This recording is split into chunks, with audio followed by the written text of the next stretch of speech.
Radio Sucesos 101.7 FM presenta su noticiero Sucesos con Milton Pérez y Verónica Larrea. Un periodismo libre para una democracia plena. Los hechos y las opiniones de los sucesos que marcan nuestro tiempo.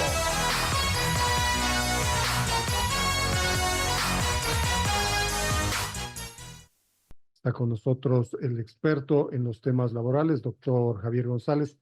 Doctor, muy buenos días. ¿Esta disposición aclaró las cosas o generó mayor confusión? ¿Cómo ve usted? Gracias, Edgar. Así es. Buenos A días. sus órdenes. Muy gentil. Un saludo a su audiencia. Y contestando a su pregunta, este acuerdo ministerial 039-2024 del Ministerio de Trabajo no hace sino ratificar, recapitular algo que ya estaba vigente. No es nuevo, no es algo innovador. Pero no se le ha hecho cumplir. Exactamente. Por eso digo, está recapitulando, es algo anterior, no es algo que se le ocurrió como iniciativa del presidente. Me parece loable ahora que se lo haga, pero en todo caso, esto es algo que ya venía desde algunos periodos. Yo diría que más o menos desde el periodo del presidente Correa, pasando obviamente por el presidente Moreno, el presidente Lazo, y actualmente se retoma tal vez con un poco de fuerza por parte del presidente Noboa. Ahora, existe un aspecto que se debería considerar, que es el de que un acuerdo ministerial no puede modificar de esa manera los sueldos o los salarios de los servidores, en este caso, ¿Qué necesita? de la contratación colectiva. ¿Por qué razón? Porque el momento que eso ocurra está yéndose lamentablemente contra ley expresa. Tenemos tanto en el Código del Trabajo como en la Constitución de la República, en el artículo 326, numeral 10, o 12, perdón, me parece, en donde expresamente reconoce la Constitución de la República del Ecuador, reconoce el contrato colectivo. Entonces, no puede un decreto o un acuerdo ministerial modificar la ley. ¿Por qué? Porque eso va a venir con algunas consecuencias de carácter legal. ¿A qué nos referimos? A acciones constitucionales, acciones de protección, acciones del Tribunal Contencioso Administrativo tendientes a que quede sin efecto esta determinación. Y el contrato colectivo per se establecerá las estipulaciones salariales, quizá automáticamente sean mucho más altas que que el sueldo del presidente de la República. Por supuesto que sí. De hecho, existen sueldos, existen ingresos que perciben varios funcionarios públicos, en donde es evidente que es mucho mayor al del presidente. Pero también hay que considerar que hay sueldos que se perciben ciertos técnicos que, obviamente, para que pueda existir esta competitividad con el sector privado, necesariamente tiene que hacerse un reconocimiento adicional. En el actual decreto, en el actual acuerdo, sí se establece algunas excepciones, y entre ellas justamente esta de poder establecer las como excepciones fundamentadas.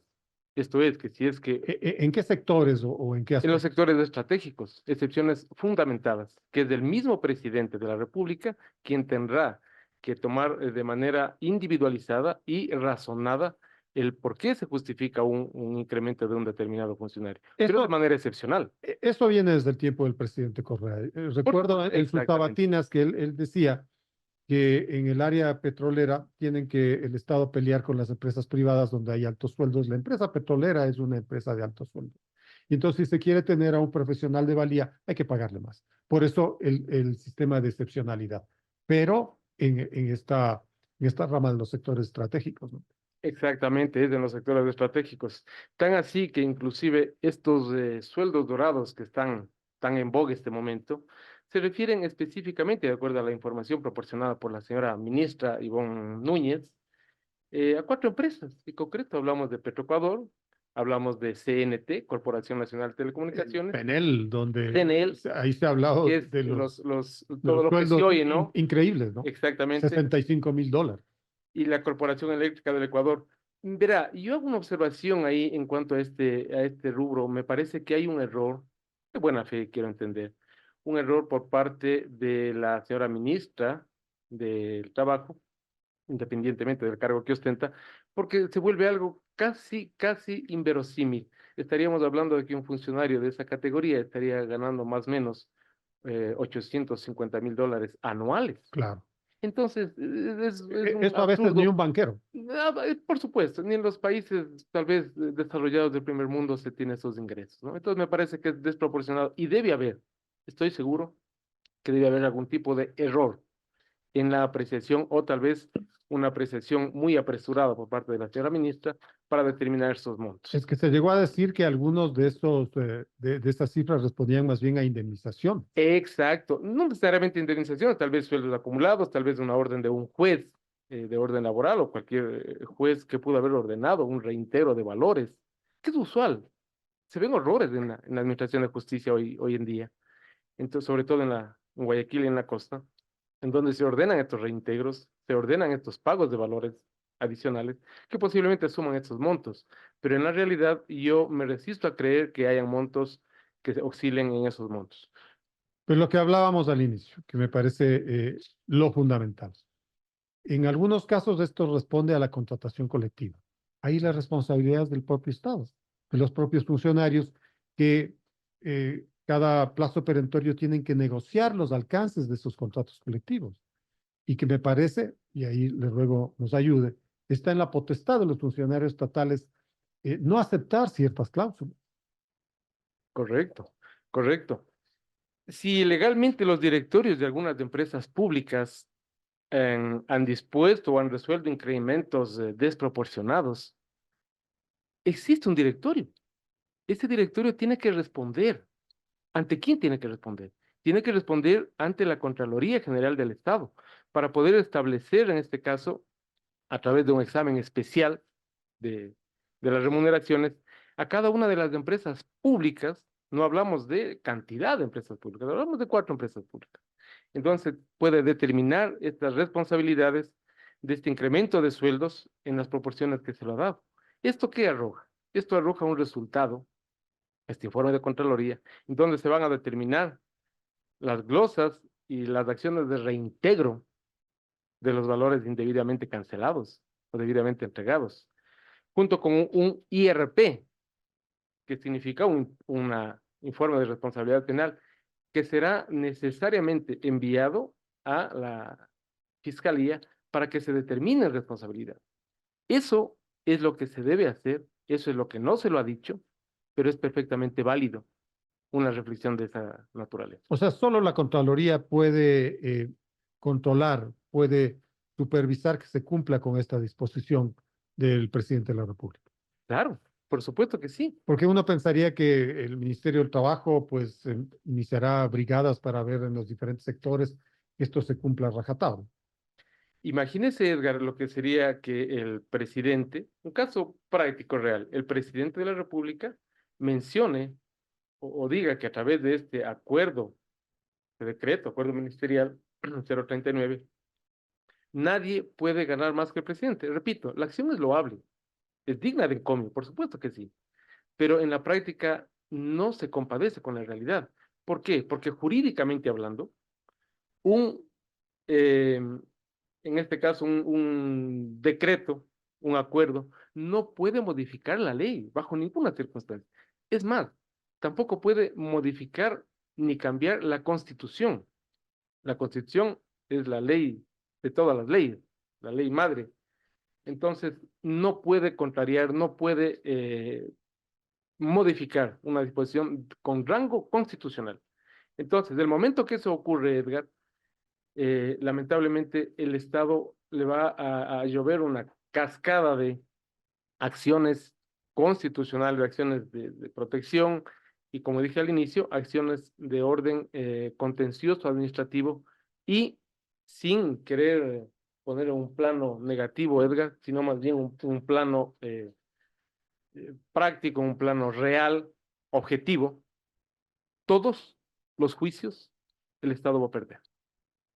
Con las indemnizaciones y las compensaciones que supone, millonarias en muchos casos.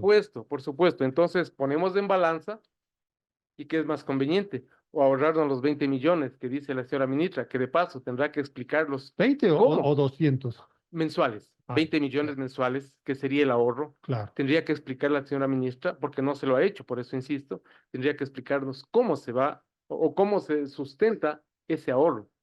Porque en el caso de que se inicien estas acciones legales que le acabo de mencionar, eh, insisto, el Estado va a perder todas las acciones y porque tiene una razón, porque tiene una lógica, que es que tiene una norma de rango constitucional que establece, ampara expresamente el contrato colectivo y sus remuneraciones. Aparte del contrato colectivo, doctor González, ¿cuál es la real posibilidad de que esta disposición del presidente de la República irrumpa sobre los organismos seccionales, cuyos miembros, hablo de los alcaldes, hablo de los prefectos, han sido elegidos en votación exactamente igual que el presidente de la República?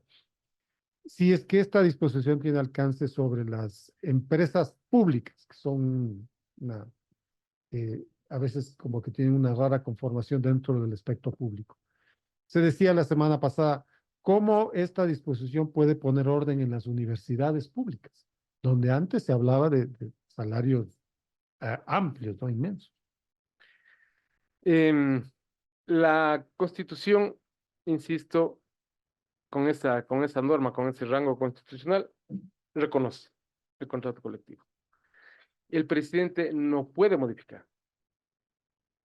En el caso que usted, concreto que usted me menciona, le decía, debería de manera em, oportuna el señor presidente constitucional de la República debería realizar un seguimiento, en este caso a través del Ministerio del Trabajo. ¿Para qué? Para que en las posteriores, ojo, los posteriores, lo que vienen adelante, eh, las posteriores remuneraciones sean consideradas a través de estos directorios. Estos directorios deben tener determinados los montos, los límites en los cuales ellos pueden manejarse, para que de esta manera no se produzcan estos excesos. Y porque adicionalmente en cada uno de estos directorios está representado por un representante, valga la redundancia, del señor presidente de la República, que es del ministro del ramo. Entonces ellos van a ser los ojos, los visores, para que este tipo de atropellos no se produzcan, no se den nuevamente.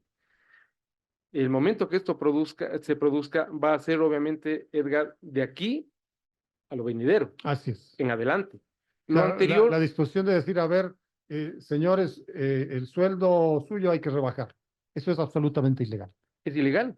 El Código del Trabajo establece eso como un despido intempestivo. Y de ahí entonces viene el juicio, Entonces, la compensación. exactamente, exactamente. Por eso le decía, vea usted la magnitud y el alcance de la norma cuando quiere el presidente a través de un decreto, que dentro de lo que son los diferentes rangos de la ley, tenemos, ¿no? Los tratados internacionales, la Constitución, las leyes orgánicas, etcétera, casi por la base se encuentran estas disposiciones de un acuerdo o de un decreto. Cuando presidente de la República, cuando ministro de Trabajo hacen estas aseveraciones de que nadie puede ganar más que el presidente de la República, entiendo que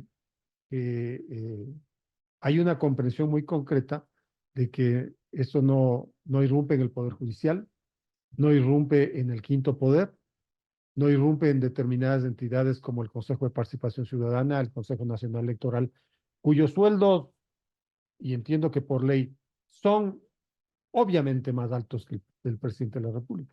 Los propios legisladores, ellos ganan como $6,000, más alto que el del presidente de la República.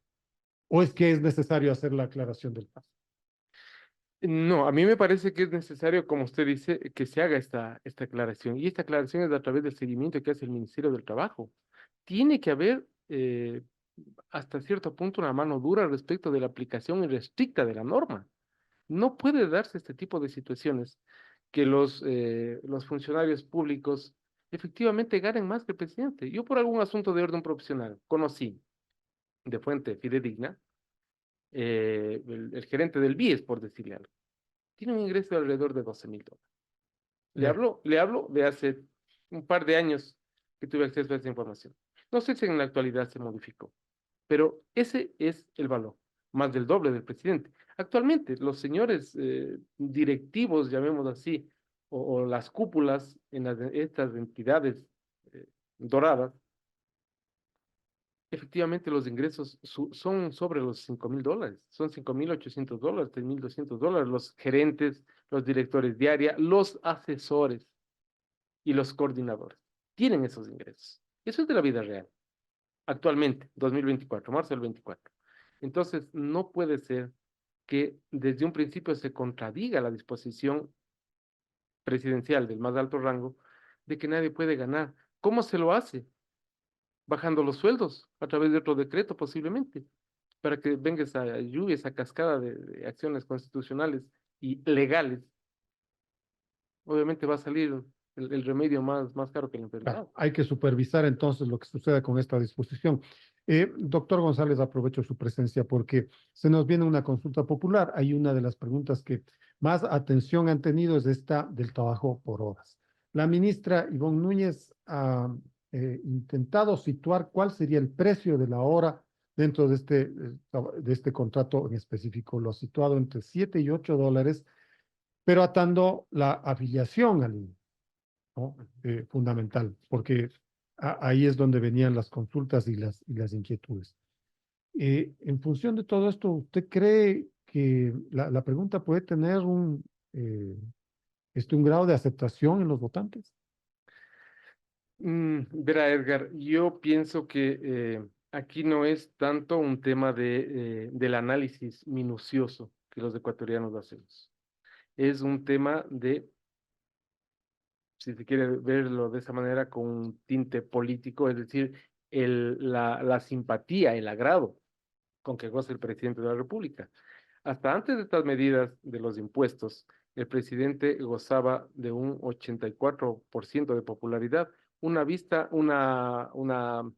cantidad, un porcentaje nunca antes visto desde 1979, en que se instauró nuevamente. ¿Pero se traslada automáticamente al voto en la consulta? Tiene mucha relación. Hoy por hoy bajó como al 64% con este tema de los impuestos y estas últimas situaciones que se han dado, pero sigue siendo alto. Claro. Entonces, da la presunción de que las elecciones va a ser más o menos en esos porcentajes el sí que va a ganar. Entonces, no es de manera singularizada o pormenorizada que se ve si conviene o no este trabajo por horas. Pero sí cabe el análisis, ¿no? De que este trabajo por horas cuesta esto y que además debe tener este requisito fundamental de la afiliación al IE. Por supuesto, porque son trabajadores y existe una relación de orden laboral. El contrato puede ser verbal, el contrato puede ser escrito. Y por ende, el momento que se produce una relación contractual genera beneficios para el trabajador. Es que hay quienes piensan que carece de contrato, no necesita la afiliación, porque con la afiliación pues se va a encarecer esa hora de todo. Es que es proporcional al tiempo de trabajo que está realizando, en este caso por horas. Y cuando dicen, no hay contrato de trabajo, le acabo de explicar, la ley establece, el Código del Trabajo establece, el contrato puede ser verbal o puede ser escrito. Entonces, no, por el hecho de que no hay un contrato escrito, no hay trabajo, no hay relación contractual. No es así. Sí existe eso. Entonces, sí habrá que de manera minuciosa analizar de manera pensante esta pregunta a fin de que pueda ser respondida. Veamos sobre todo, posterior a los resultados, cómo se instrumenta esta medida. Doctor González, gracias. Quisiera añadirle un detalle adicional, Sí, bueno. Edgar, que me parece que es muy importante y puede tener una trascendencia, espero que así sea, a nivel país, digamos. Una salida que yo veo para este tema de los sueldos dorados es que se produzca es loable el gesto, por supuesto, pero que se produzca una adecuada acción conjunta, que la iniciativa del señor presidente de la República, del gobierno, vaya acompañado de una gestión cívica junto con el señor Contralor General del Estado. Dos entidades, pedido por el presidente y con el Contralor General del Estado. ¿Para qué? Para que no se hable de una persecución o cosas parecidas. La Contraloría es la que va a evidenciar la actitud que tiene en este caso de no permitir el latrocinio de los fondos públicos. Perfecto. Tomamos nota, doctor González, le agradecemos su presencia, le agradecemos sus criterios. Estuvo con nosotros el experto en los temas laborales, doctor Javier González Tejada.